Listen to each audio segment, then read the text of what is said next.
Selamat pagi, kita bersama lagi dalam ruang bicara yang kami bawakan kepada anda di Bernama TV dan tumpuan kita kembali semula sebenarnya kepada Pilihan Raya Negeri Melaka dan tinggal hanya beberapa jam saja lagi sebenarnya sebelum pemilihan ataupun pemilihan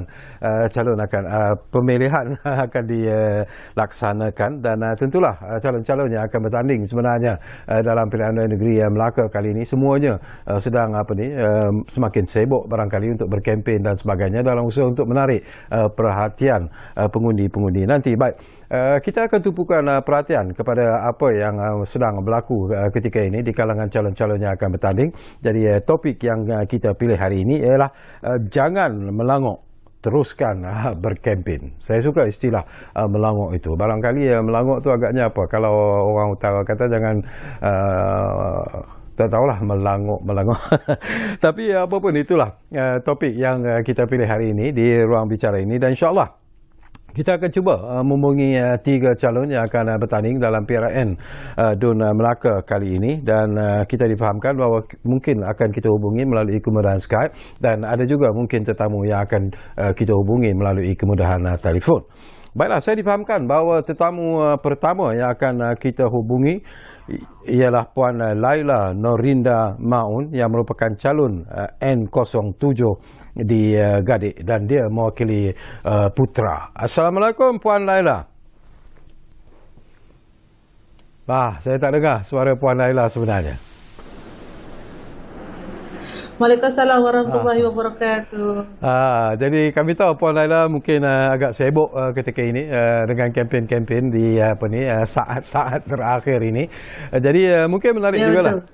Jadi yalah, ini sesuatu yang menarik jugalah nak dapatkan pandangan Puan Laila sendiri. Saingan yang cukup sengit sebenarnya berlaku di DUN N07 di Gadik dan ini juga merupakan kali pertama sebenarnya ya Puan Laila diturunkan ataupun dipilih sebagai calon dalam Pilihan Raya Negeri Melaka ini. Jadi perasaan dan kenapa Puan Laila sendiri mengambil keputusan untuk menerima pencalonan sebagai calon mewakili Putra di Pilihan Raya Negeri Melaka kali ini, Puan?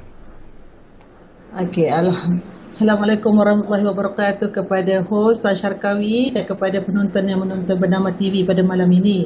Okey, saya Laila Norinda binti Maun, calon N07 untuk DUN Gadik.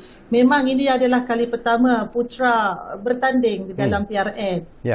Jadi saya adalah calon wanita tunggal yang Putra hantar untuk bertanding. Jadi bagi saya ini adalah satu perkara yang baru untuk saya melakukan yang terbaik, buat yang terbaik, membawa nama Putra dan secara kebetulan juga saya adalah calon wanita yang bertanding di dalam DUN Gadik setelah sekian lamanya. Tiada calon yang bertanding di dalam DUN Gadik N07 ini sendiri. Baik, kalau kita lihat Puan Laila, ini saingan 6 penjuru sebenarnya dan antara calon yang turut sama tentunya lah G.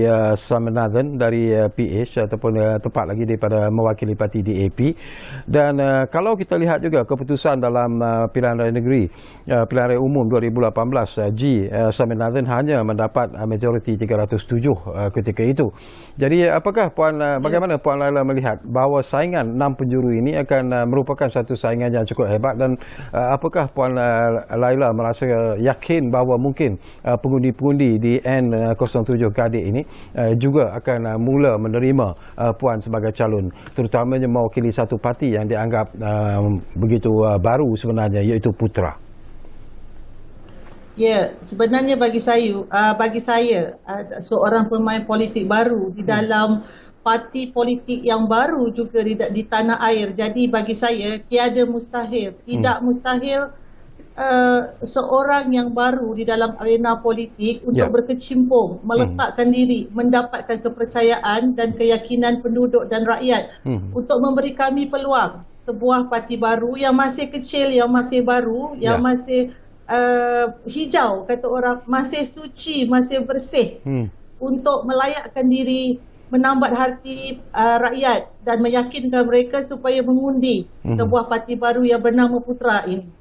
Dan pemilihan Datuk Presiden memilih saya dan meletakkan saya sebagai calon adalah sangat bersesuaian kerana saya adalah Anak Jati Alur Gajah, di mana kawasan Gadik dan sekitarnya ramai saudara mara saya yang saya boleh ziarah, yang saya boleh kenal, dekati mereka dan secara tak langsung. Satu kelebihan pada saya boleh bercakap logat Negeri Sembilan. Itu adalah markah juga untuk saya, menambat hati orang-orang kampung di sekitar Gadik dan kawasan-kawasan yang berdekatan.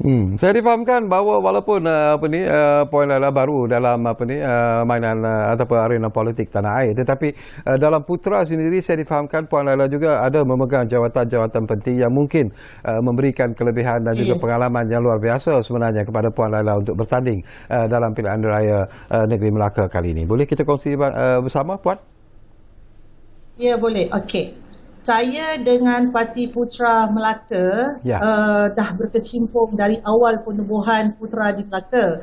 Jadi jawatan saya di dalam Putra Melaka adalah sebagai Ketua Wiradita Negeri Melaka daripada awal penubuhan hingga kini, dan saya juga adalah Ketua Wiradita Bahagian Alur Gajah P135 dan juga saya adalah Esko kepada Wiradita Putra Malaysia. Jadi saya setakat ni saya menyandang 3 jawatan di dalam Putra.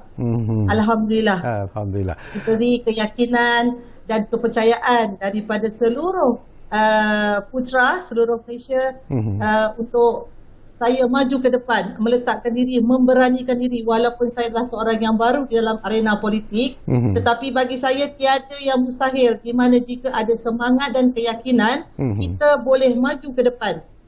Tak kira kita perempuan, berapa umur kita, siapa pun kita, apa pun latar belakang kita, yang penting kita kena ada semangat dan keyakinan untuk maju ke hadapan. Itu saja prinsip saya yang menguatkan saya untuk lebih yakin lagi. Sebagai anak Jati Alur Gajah, seperti apa yang Puan Laila sebutlah, dan melalui kempen-kempen yang dijalankan setakat ini, apakah masalah sebenarnya yang Puan lihat yang berlaku di Gadik yang perlu diberi perhatian yang sekiranya Puan Laila dipilih sebagai ahli Dewan Undangan Negeri untuk N07 Gadik ini, Puan? Apa yang saya dah lihat setakat saya dah berkampung di Gadik ini, saya dah turun padang, saya lebih melihat kepada permasalahan rakyat seperti infrastruktur, ada yang perlu kita perbaiki daripada sudut pemodenan, pembelajaran anak-anak yang kita perlu tekankan lebih lagi pada musim PKP ini, dan aktiviti sosial riadah yang perlu kita tonjolkan lagi supaya masa-masa yang terluang diisi dengan satu perkara yang lebih positif. Tak kiralah mereka daripada golongan umur, kanak-kanak, dewasa, remaja, warga emas. Yang penting kita kena maju ke hadapan, lihat daripada sudut yang positif, apa yang kita boleh lakukan secara terbaik, yang terbaik untuk seluruh rakyat dan penduduk di dalam Tun Gadik ini sendiri. Baik, satu lagi, selalunya lah orang berpendapat dan juga berpandangan bahawa sebuah parti yang baru seperti Putra sendiri barangkali sukar sebenarnya untuk diterima oleh pengundi-pengundi yang mungkin sudah begitu orang kata familiar dengan parti-parti besar. Tetapi apakah Puan melihat daripada kempen-kempen yang dijalankan, perjumpaan dengan pengundi-pengundi di kawasan Gadik sendiri, apakah mereka sudah mula membuka hati dan perasaan mereka dan menerima Putra sebagai satu parti yang mungkin boleh membantu mereka? Alhamdulillah, syukur.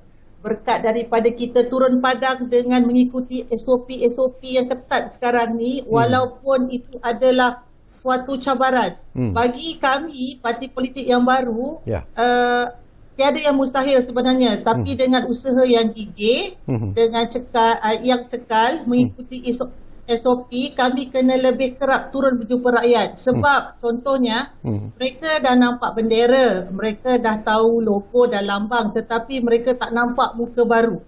Mereka dengar ada perempuan, ada seorang wanita, calon baru, orang baru, parti baru, tetapi macam mana pun mereka masih boleh menerima dengan syarat kita orang baru, parti baru, membawa satu logo yang baru, turun padang, berjumpa, beramah mesra dan kena dekatkan diri lebih banyak dan lebih kerap untuk memberi keyakinan kepada mereka untuk lebih kenal siapa muka baru dan calon baru yang membawa nama parti baru.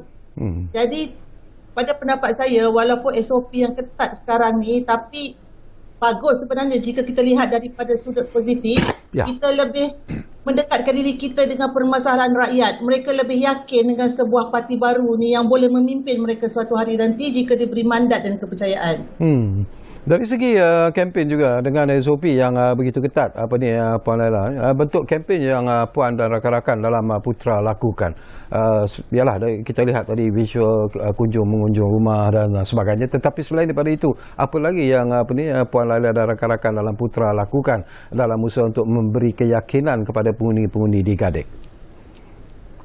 Okey, selain daripada kita kena lebih kerap aktif di dalam media sosial, kami kena banyak turun padang dalam grup yang kecil sebab kita mengikuti SOP yang lebih ketat sekarang kan. Kena beramah mesra, kena mendekatkan diri. Kita tidak boleh, bagi saya, kita tidak boleh memberitahu yang kita daripada parti politik yang mana.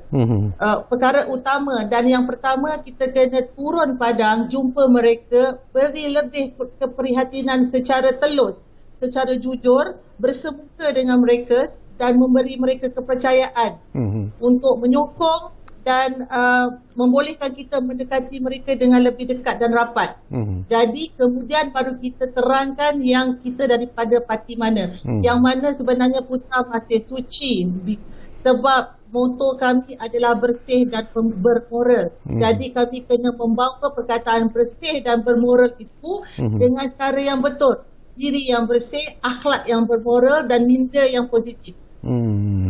Baik, kalau kita lihat daripada apa yang berlaku sekarang inilah, saingan 6 penjuru merupakan satu saingan yang pastinya amat mencabar sebenarnya. Tetapi yang menarik juga, kemenangan G. Swaminathan seperti yang saya sebut pada tahun 2018 itu majoritinya hanya 307 ketika itu. Jadi dengan majoriti yang agak kecil ini, apakah Puan Laila melihat bahawa peluang kepada Puan sendiri dan mungkin agak baik sebenarnya untuk mencatatkan keputusan yang positif dalam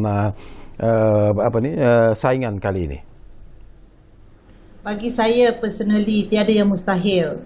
Jika sebuah gergasi yang besar dan kuat juga boleh tumbang, jadi tidak mustahil juga seorang pemain politik yang baru seperti saya mencipta kejutan di dalam PRN kali ini. InsyaAllah dengan keizinan Allah, tiada yang mustahil boleh berlaku. Kita hanya perlu berusaha dan berusaha untuk menonjolkan diri sebab kita hanya berbaki lagi 30 jam lebih kurang. Jadi betul. Kita gunakan kesempatan baki masa yang ada tu, buat sehabis boleh, buat sebanyak yang boleh. Janji kita ikut saluran-saluran dan cara-cara yang seperti yang disarankan oleh kerajaan. Okey, sebelum kita berpisah Puan Laila, janji Puan Laila sendirilah kepada pengundi-pengundi di N07 Gadik mewakili Putra, janji anda kepada mereka sekiranya anda dipilih sebagai wakil rakyat mereka.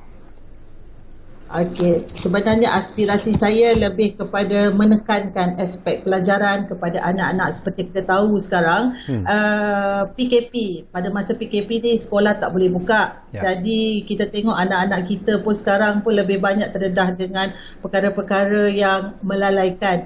Jadi saya lebih menekankan kepada aspek pelajaran sebenarnya, memberi lebih pelajaran dari segi dari umur sekolah rendah, tadika hingga yang ke sekolah menengah lah. Dan bagi untuk para wanita pula, saya melihat Gadik ini berpotensi dari segi pertaniannya, peternakannya, peladangannya, dan saya juga difahamkan Gadik ini adalah satu-satunya daerah yang mempunyai sawah padi yang mana dalam Alur Gajah lain tak ada. Jadi mungkin jika saya diberi mandat, saya lebih melihat kepada aspek pelajaran, aspek pertanian, peladangan, dan memastikan warga Gadik menerima semua manfaat yang telah diberikan. InsyaAllah. bekerjasama dengan Gadik untuk menyelesaikan segala permasalahan yang berkaitan di dalam Don Gadik ini tanpa ada unsur pilih kasih atau pilih bulu. Bermakna apa sahaja background seseorang itu, kaum, bangsa dan agama, kami Putra jika diberi mandat akan membuat yang terbaik kepada seluruh rakyat di dalam Don Gadik ini sendiri. Dan mengutamakan pembangunan dan bersosial, berekreasi untuk memberi kesihatan rohani dan jasmani, insyaAllah. Baik, terima kasih banyak-banyak Puan Laila kerana sudi bersama kita di ruang bicara ini, walaupun ringkas tetapi ada mesej yang cukup penting yang saya kira telah pun disampaikan oleh Puan Laila Nurida Maun. Jadi terpulanglah kepada pengundi-pengundi nanti untuk membuat keputusan mereka, kerana setiap calon yang bertanding sudah pastilah mempunyai harapan yang cukup tinggi sebenarnya, dan kita harap apa yang ingin diperjuangkan oleh Puan Laila Nurida dan juga rakan-rakan dalam Putra ini mungkin akan mencapai sesuatu yang menarik. Jadi terima kasih kepada Puan Laila, dan insyaAllah mungkin di masa-masa yang akan datang kita akan dapat bersama lagi di ruang bicara ini. Apa kata? InsyaAllah, insyaAllah, alhamdulillah. Apa kata kalau kita berehat dulu buat seketika, dan kembali nanti insyaAllah kita akan hubungi seorang lagi calon yang akan bertanding dalam PRN Melaka kali ini. Kita rehat dulu.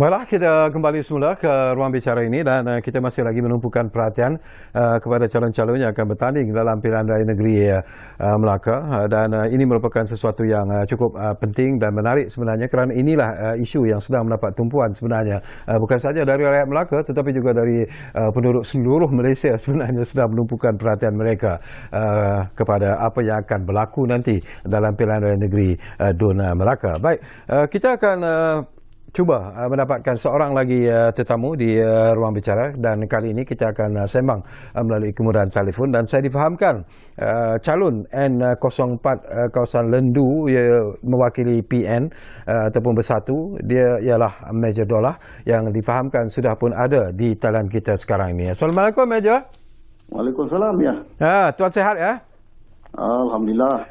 Okey, kita nak dapat sedikit pandangan tuan lah berkaitan dengan kedudukan dan juga kempen yang telah pun Major lakukan dalam usaha untuk memberi saingan yang hebat sebenarnya dalam kawasan Lendu, iaitu calon N04 kawasan Lendu ini. Jadi apakah sebenarnya PN sudah pun bersiap sedia untuk menghadapi cabaran dalam pilihan raya negeri kawasan Lendu kali ini, tuan? Ya, insyaAllah kami saya dan jentera-jentera telah bersedia untuk menyertai pertandingan ini. Maksud kata telah bersedia untuk menghadapi proses pengundian pada 20 hari bulan ini ya. Ya. Dan kalau kita lihat juga Major, saingan 4 penjuru ini juga merupakan satu saingan yang tentunya akan mendapat perhatian, kerana dalam saingan ini juga akan ada Datuk Seri Sulaiman Mat Ali yang mewakili Barisan Nasional ataupun UMNO, dan beliau merupakan mantan Ketua Menteri dan juga merupakan Ketua Menteri dalam caretaker government yang ada sekarang ini. Jadi apakah Major melihat bahawa ini merupakan satu saingan yang cukup getir sebenarnya kepada Major sendiri dan juga lain-lain calon yang akan bertanding dalam kerusi N04 Lendu? Ya, sudah tentunya saya dan rakan saya yang daripada PKR saudara Asri, 3 penjuru menghadapi saingan yang sangat getir, sengit daripada Ketua Menteri Muhammad Ketua Menteri sementara.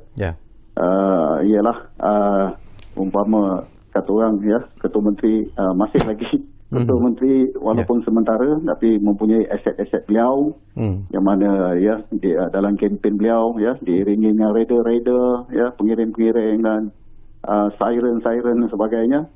Sudah tentunya menggetarkan saya dan rakan saya untuk bersaing. Sesuatu yang menarik juga Meja, ada juga isu yang dibangkitkan. Ini berkaitan dengan pengundi-pengundi atas pagar yang dikatakan masih lagi sebenarnya belum membuat keputusan untuk mengundi siapa. Jadi apakah pendekatan bagi Meja dan rakan-rakan dalam Bersatu khususnya untuk meyakinkan pengundi-pengundi atas pagar ini untuk memilih PN khususnya? Ya, saya rasa pengundi atas pagar sewajarnya sudah buat keputusan. Era informasi tanpa sepadan dan pantas pada waktu ini menyajikan maklumat yang tepat dan mudah dirumuskan.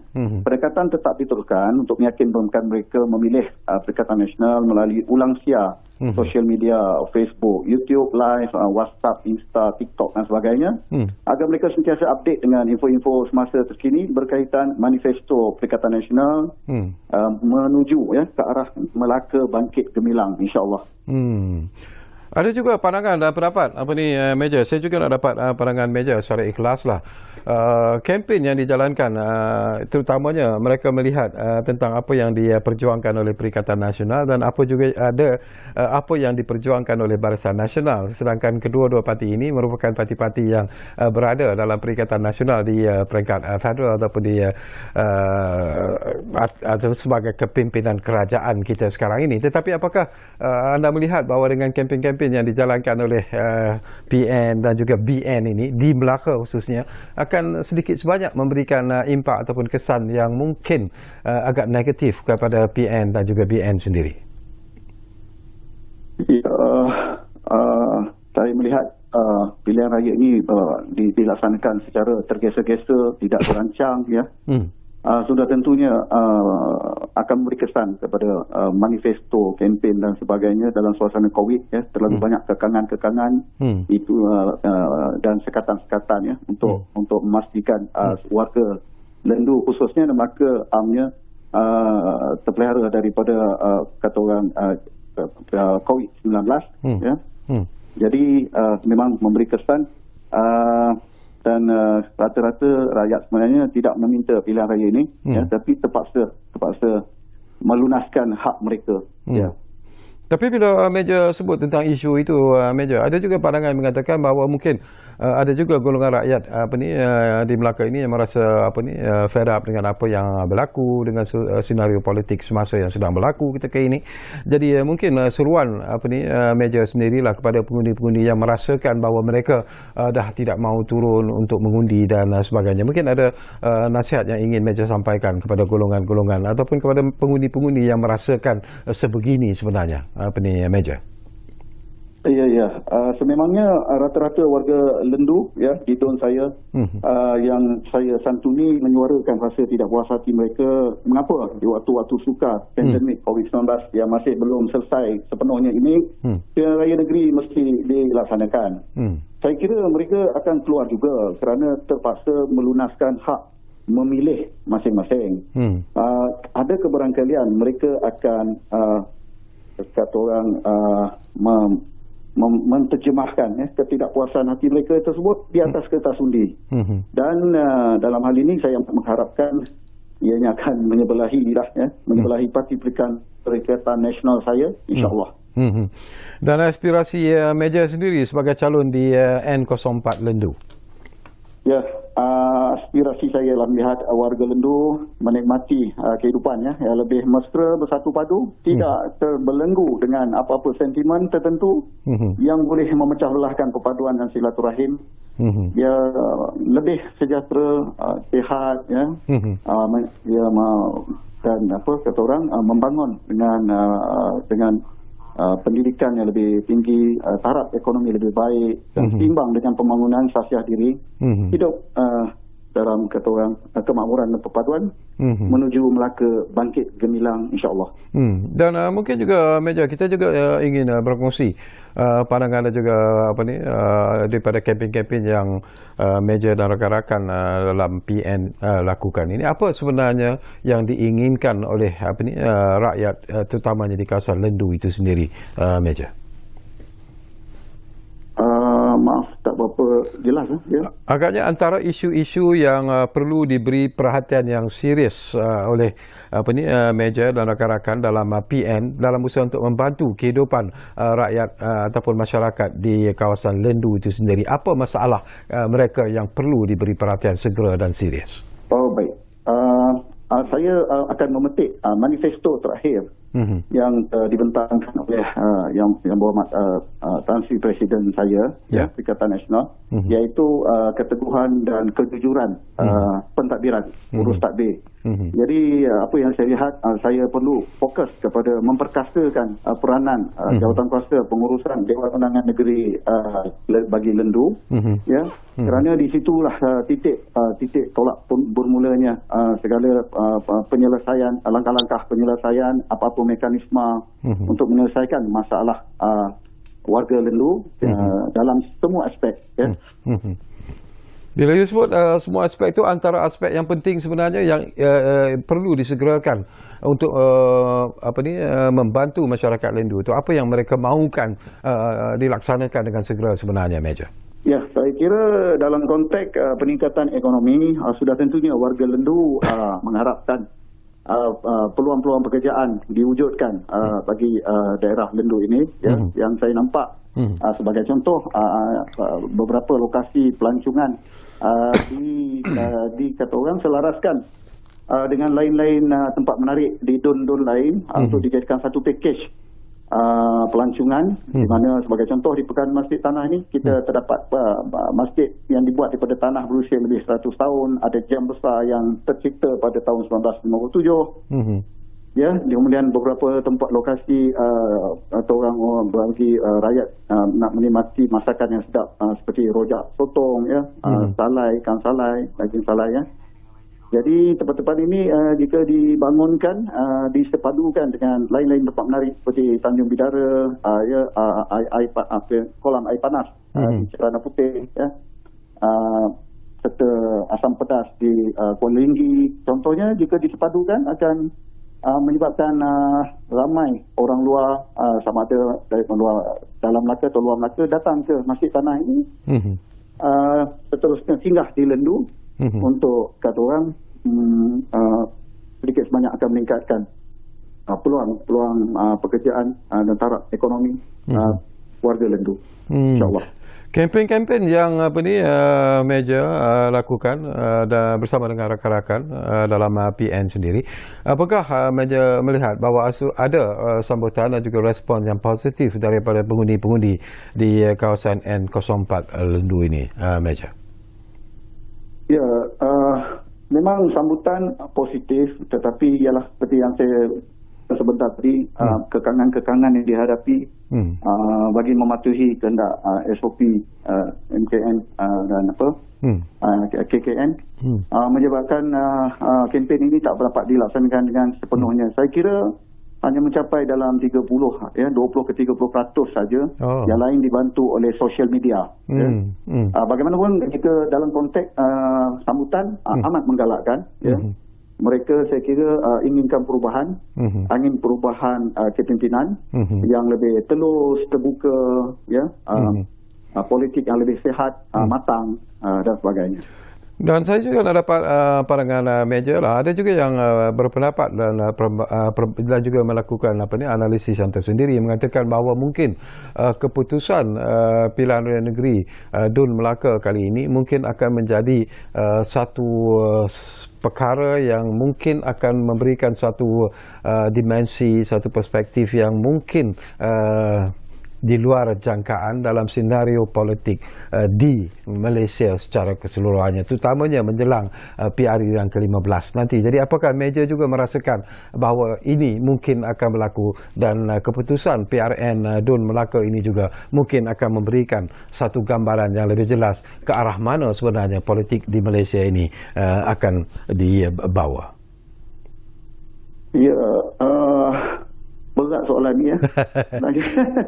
Tapi ya, saya apa-apa kemungkinan bisa saja berlaku, dan ianya tidak mustahil, ya. Bagaimanapun ia tertakluk pada kehendak majoriti, ya, kehendak majoriti bagi dalam konteks saya warga Lendu dan dalam konteks negeri Melaka keseluruhannya, ya, warga Melaka lah yang akan menjadi kata orang benchmark pada lain-lain negeri menjelang PRU akan datang. Jadi saya kira kemungkinan tu ada kerana melihat kepada respon rakyat pada masa kini yang turut disertai oleh anak-anak muda yang matang dalam pemikiran mereka. Saya rasa akan membawa satu dimensi baru dalam konteks politik negara kita secara keseluruhannya, ya, menuju kepada lebih terbuka, ya, lebih berdaya saing, ya, tidak benci membenci, syak wasangka, ya, dan sebagainya, insyaAllah. Bila Meja sebut tentang pengundi muda, persentage pengundi muda di kawasan Lendu itu sendiri adakah tinggi, Meja? Tidak, lebih kurang 35%, tetapi insyaAllah akan memberi sumbangan yang agak besar di dalam mempengaruhi keputusan pemilihan pada kali ini. Okey, janji Meja lah sekiranya dipilih sebagai wakil di Lendu nanti. Apakah janji anda kepada masyarakat di Lendu? Ya, insyaAllah janji saya akan berusaha sedaya upaya saya untuk mencurahkan khidmat bakti saya, ya, sepenuh jiwa raga saya kepada warga Lendu, ke arah meningkatkan kemajuan, ya, kesejahteraan warga Lendu. Dan mungkin dalam masa 2 minit lagi ada sesuatu ataupun apa-apa lagi yang ingin Meja Dollah sampaikan kepada pengundi-pengundi di kawasan Lendu khususnya? Ya, saya Meja Besar Abdullah bin Mahdi, ya, calon nombor 1 N04 Lendu, mewakili Parti Perikatan Nasional dalam pilihan raya negeri Melaka pada kali ini, ingin menyeru warga Lendu secara keseluruhannya, keluarlah mengundi, menunaikan hak anda, ya, membuat pilihan walaupun dalam keadaan yang agak tidak selesa, ya, tidak penuh dengan kekangan dan peraturan SOP dan peraturan untuk mengekang, ya, COVID-19 ini. Dan buatlah pilihan dengan tepat dan kata orang jujur, berintegriti, ya, dalam memilih.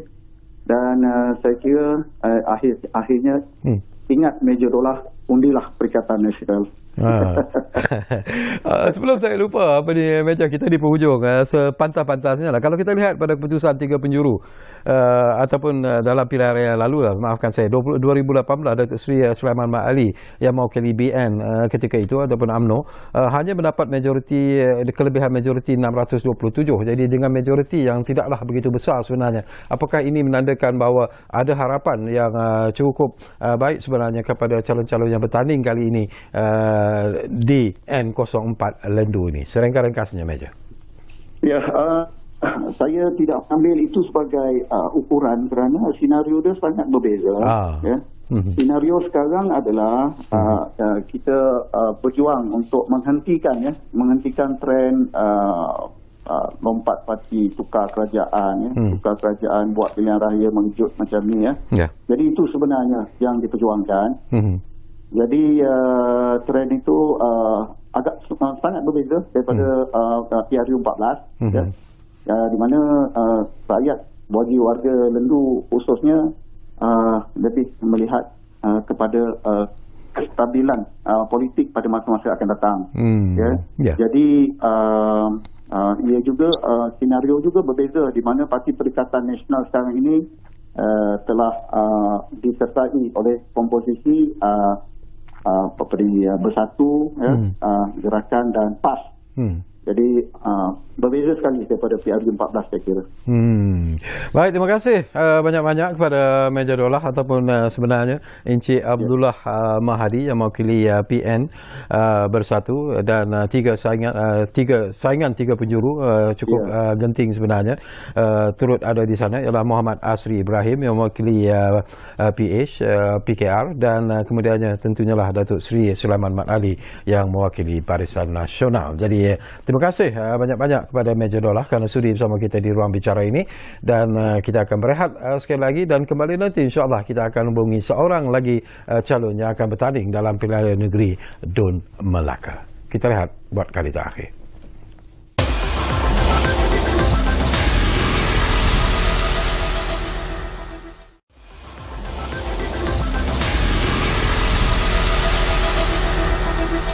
Baiklah, kami berterima kasih kalau anda masih lagi bersama kami di ruang bicara ini. Kita masih lagi bercakap tentang topik yang menarik sebenarnya. Jangan melangok, teruskan berkempen dan tentunya lah tumpuanin topik ini berkaitan dengan Pilihan Raya Negeri Dun Melaka. Baik, seperti yang kami janjikan kepada anda, kita ada seorang lagi tetamu yang juga merupakan calon dalam Pilihan Raya Negeri Melaka kali ini. Jadi kita ingin mengucapkan jutaan terima kasih kepada kesudian yang Datuk Muhammad Sofi Abdul Wahab, iaitu calon N09 Durian Tunggal. Dia Datuk Muhammad Sofi mewakili Parti Amanah dalam Pakatan Harapan. Assalamualaikum Datuk. Waalaikumsalam. Datuk sihat kah? Alhamdulillah, sihat-sihat orang tua. Bagaimana dengan kempen sehingga ke detik ini, Tok?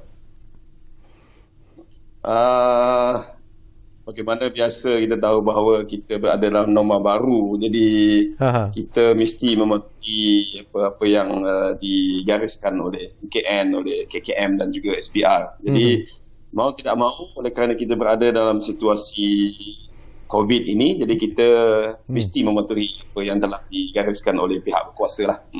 Tapi secara peribadi, apakah Datuk melihat bahawa ialah SOP yang begitu ketat untuk calon-calon berkempen dan sebagainya akan memberi impak dan kesan juga kepada keputusan Pilihan Raya Negeri kali ini sebenarnya, Tok? Ya, kita sebenarnya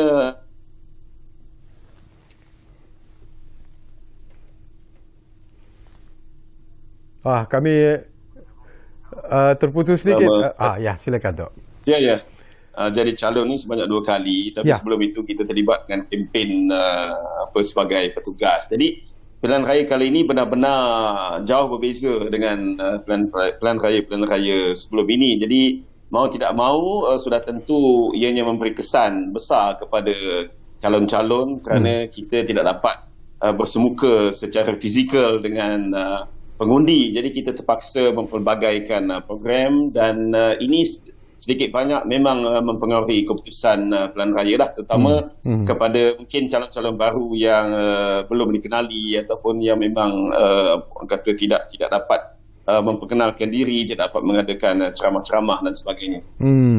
Okey, Datuk merupakan penyandang sebenarnya bagi kerusi Dun N09 Durian Tunggal ini, dan ini juga merupakan sesuatu yang menarik kerana Datuk tentunya ingin mempertahankan kerusi yang Datuk menangi. Apakah Datuk melihat bahawa ini juga merupakan satu cabaran dengan calon-calon yang turut sama akan mencuba nasib untuk N09 Durian Tunggal ini? Irfan Maharilla dari merupakan calon bebas, Zahari Abdul Kali yang mewakili BN, Datuk sendiri mewakili PH, dan juga Jaafar Osman yang mewakili PN, dan dia juga merupakan calon PAS. Jadi Datuk dulu mungkin sekarang ini Amanah, dulu mungkin PAS. Jadi apakah Datuk melihat akan ada saingan yang cukup hebat sebenarnya dalam Pilihan Raya Negeri untuk kerusi Dun N09 Durian Tunggal ini, Tok?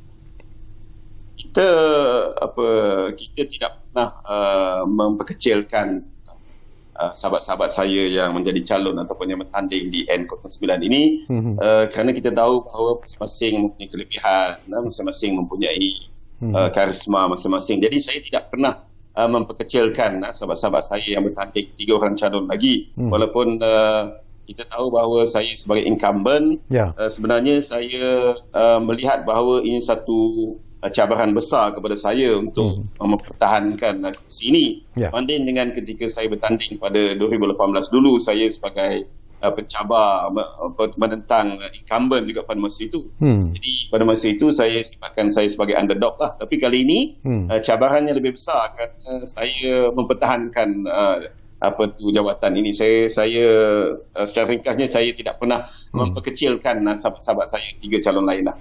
Sebagai incumbent juga, Datuk, apakah Datuk merasa berpuas hati ataupun masih lagi ada ruang-ruang yang perlu dilakukan dalam usaha untuk membantu masyarakat di DUN N09 Durian Tunggal ini tu? Apakah masih lagi ada kerja-kerja ataupun tugas-tugas dan juga tanggungjawab yang belum selesai sebenarnya bagi Datuk?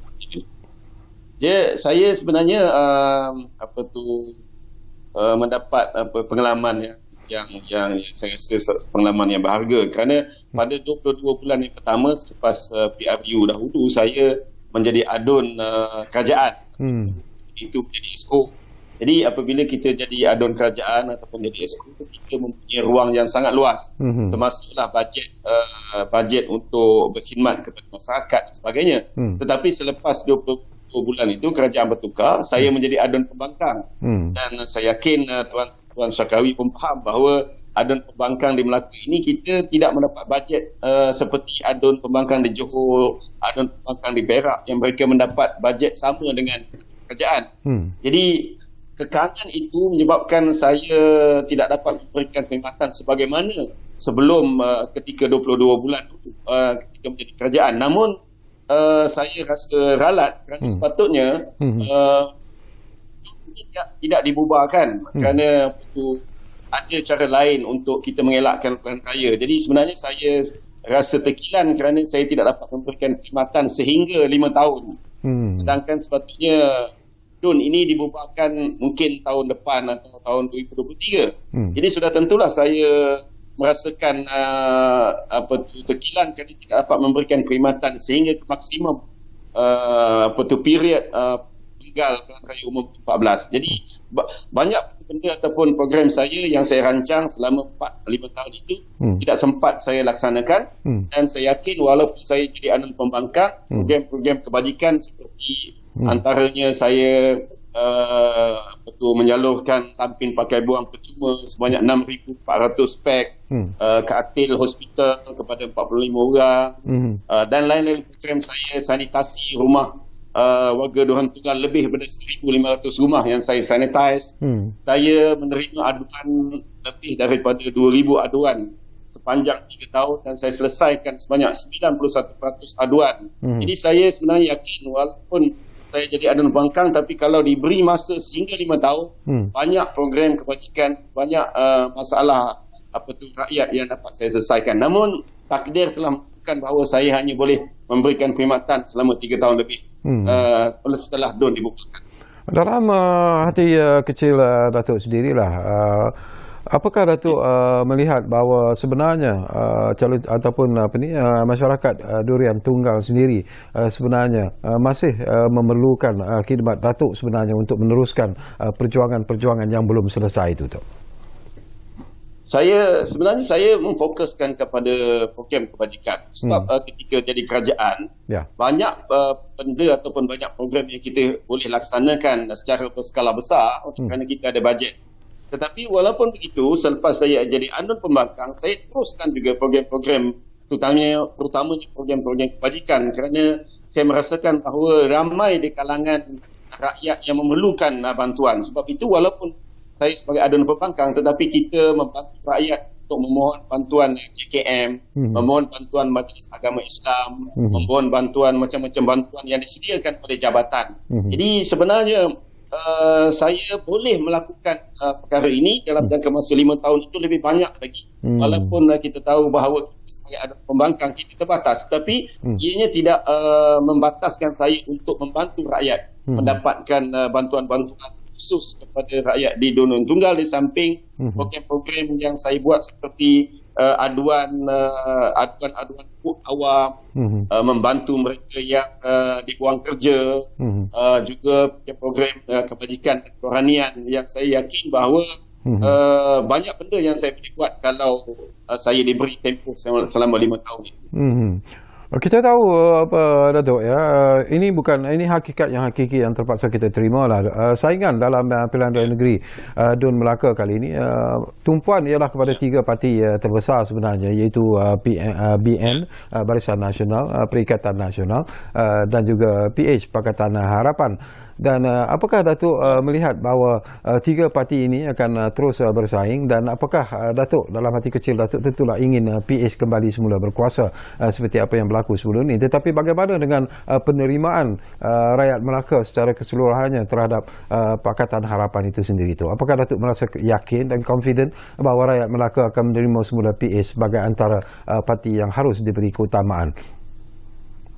Kita terpaksa menerima hakikat bahawa sebenarnya pada pilihan raya umum ke-14 yang lalu, Pakatan Harapan telah diberikan mandat oleh rakyat. Kita memenangi 15 daripada 28 DUN, dan Tuan Haji Adli sebagai Ketua Menteri telah berjaya memimpin negeri ini, dan kawan dan lawan mengakui karisma dan juga kepimpinan beliau yang berjaya membawa Melaka ke suatu tahap yang saya rasa dari segi ekonomi, dari segi kebajikan, dan beliau adalah antara menteri besar ataupun menteri yang terbaik dalam tempoh 22 bulan itu berbanding dengan negara lain. Jadi sebenarnya bagi saya rakyat negeri Melaka merindui kepimpinan beliau, kerana kita lihat kepada integriti beliau dan integriti esko-esko dan juga adun-adun. Tidak ada kes mahkamah, kes rasuah yang melibatkan Ketua Menteri, esko-esko dan juga adun-adun Pakatan Harapan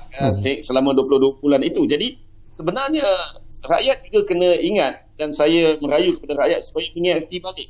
Sebenarnya kita tawaran yang kita tawarkan kepada rakyat negeri Melaka sebanyak 84 tawaran ketika pilihan raya umum ke-14 itu, 62 daripada 84 itu telah kita laksanakan. Saya tidak merujuk kepada manifesto di peringkat pusat, tetapi kita kena rujuk kepada tawaran dan manifesto di peringkat negeri, di mana 62 daripada 84 tawaran telah pun dilaksanakan, dan saya yakin kalau diberikan tempoh 5 tahun, kita kalau tak 100% pun kurang 95 atau 98% kita berjaya tunaikan tawaran ataupun manifesto kita pada pilihan raya umum yang itu. Sebab bagi saya rakyat kena memberikan balik mandat kepada Kerajaan Pakatan Harapan yang telah dirampas pada Mac 2020, dan rakyat kena ingat bahawa kerajaan pimpinan Tuan Haji Adli jatuh bukan kerana ditolak oleh rakyat, tetapi jatuh disebabkan oleh tindakan 4 orang sahabat saya yang keluar daripada Pakatan Harapan dan menyokong Barisan Nasional. Akhirnya Haji Adli telah atau kerajaan Pakatan Harapan itu tumbang. Jadi di sini rakyat tidak menolak kerajaan PH pada ketika itu. Perkara penting yang perlu diingati oleh rakyat.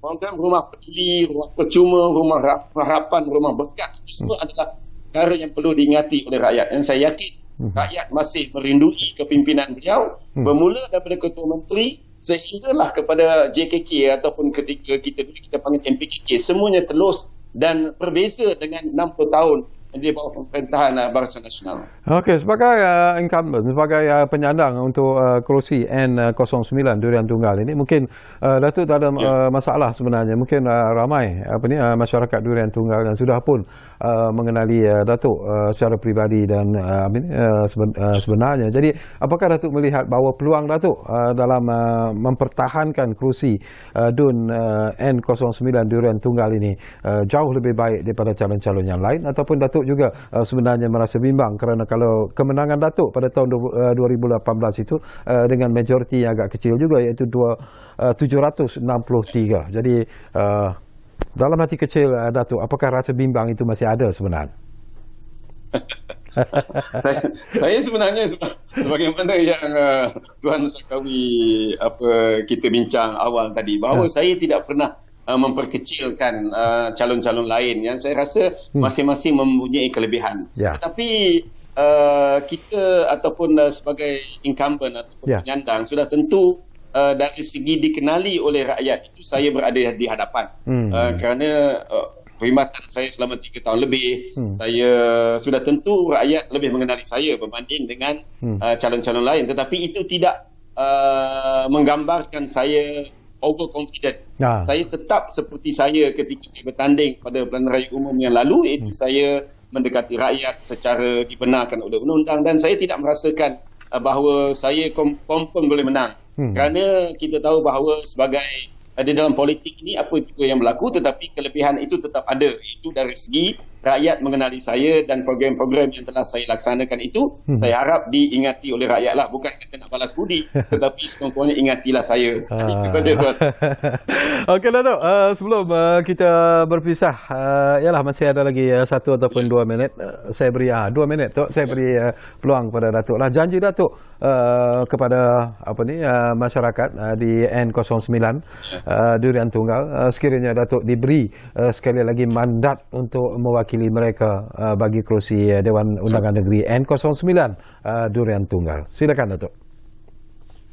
Saya tidak boleh berjanji secara kasar, kerana janji ini hanya boleh kita ataupun saya lakukan kalau Kerajaan Pakatan Harapan dipilih, diberikan mandat. Kerana saya ada pengalaman sebagai adun pembangkang, kita tidak boleh kita tidak ada bajet untuk melakukan program-program pembangunan, program-program berskala besar. Tetapi kalau Kerajaan Pakatan Harapan diberikan mandat, kita ada tiga isu utama dalam Durian Tunggal, iaitu isu banjir, isu banjir kilat, isu banjir, isu kesesakan lalu lintas, isu internet akses yang tidak laju ataupun yang lemah. Jadi ketiga-tiga isu besar ini boleh kita tangani sekiranya rakyat Melaka memberikan mandat kepada Kerajaan Pakatan Harapan untuk kita selesaikan isu ini. Tetapi jika sekiranya saya menang tetapi saya menjadi adun pembangkang, saya yakin saya boleh meneruskan program kebajikan yang telah saya laksanakan sebelum ini. Itu sebab bagi saya, walaupun sekiranya saya jadi kerajaan, saya boleh berperanan dengan baik, dan kalaulah saya pun tidak jadi kerajaan, adun pun saya boleh berperanan, kerana saya mempunyai pengalaman sebagai kerajaan dan sebagai adun. Jadi saya rasa tidak janggal untuk saya menjadi adun, sama ada adun kerajaan atau adun pembangkang. Dan saya mengharapkan rakyat di Durian Tunggal memberikan sokongan dan undi kepada Pakatan Harapan, dan juga rakyat seluruh negeri Melaka memberikan undi kepada Pakatan Harapan, supaya akhirnya kita dapat menguruskan Durian Tunggal dan menguruskan Melaka ini lebih baik sebagaimana yang pernah kita lakukan sebelum ini. Dan akhir sekali saya menyeru kepada seluruh pengundi di negeri Melaka dan Durian Tunggal supaya keluar mengundi ramai, kerana pilihan raya ini kita nak tentukan kerajaan selama 5 tahun, bukan 1 tahun. Dan sekiranya tuan-tuan tidak keluar mengundi, maka tuan-tuan sebenarnya tidak memilih kerajaan. Tuan-tuan berikan peluang kepada orang lain yang pilih kerajaan. Jadi kalau kerajaan yang dipilih oleh orang lain itu gagal memainkan peranannya, maka tuan-tuan yang tidak mengundi, tuan-tuan jangan marahlah, sebab tuan-tuan tidak memilih kerajaan. Sebab tuan-tuan mesti keluar mengundi, pilih Kerajaan Pakatan Harapan, calon-calon Pakatan Harapan, supaya tuan-tuan akan diberikan perkhidmatan yang terbaik sebagaimana pernah kita lakukan sebelum ini.